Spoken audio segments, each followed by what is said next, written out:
భక్తులకు నమస్కారం. ఈ పవిత్రమైన గుడిలో సిల్క్ చీరలు కట్టుకున్న సీతామహాలక్ష్మిలు ఉన్నారు, పట్టు చీరలు కట్టుకున్న పసిడి లక్ష్మిలో ఉన్నారు. కానీ అష్టలక్ష్మిలో కలిసిన అందాల లక్ష్మిని మీరు చూసారా? నేను చూశాను. అరచెదరిన ముంగురుల ధనలక్ష్మి, చిరు చెమటలు పట్టిన శ్రీలక్ష్మి, ఎరుపెక్కిన కన్నుల వనలక్ష్మి, ఆ వన్యలక్ష్మి జూకా నాకు దొరికింది. అమ్మ లక్ష్మీదేవి, యాక్చువల్గా మీరు ఎక్కడున్నారో నాకు కనపడలేదు, అందుకే ఈ పని చేశాను. ప్లీజ్ మైక్ దగ్గరికి వచ్చి మీరు మీ జూకా తీసుకోవచ్చు.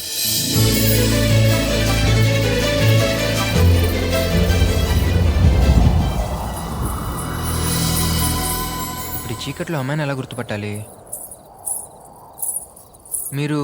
నేనండి, మీరు మైక్లో అనౌన్స్ చేసిన లక్ష్మీదేవిని. నేను చాలా అదృష్టవంతుడిని. గుళ్ళో ఎంతమంది ఉండగా ఈ జూకా నాకే గుచ్చుకుంది. నా జూకా ఇస్తారా? ఒక్క 500 ఇచ్చి మీ జూకా మీరు తీసుకోండి. అదేంటండి? నేను మీ మంచి గురించే చెప్తున్నానండి. ఊరికేస్తే మీరు అలక్ష్యం పెరుగుతుంది.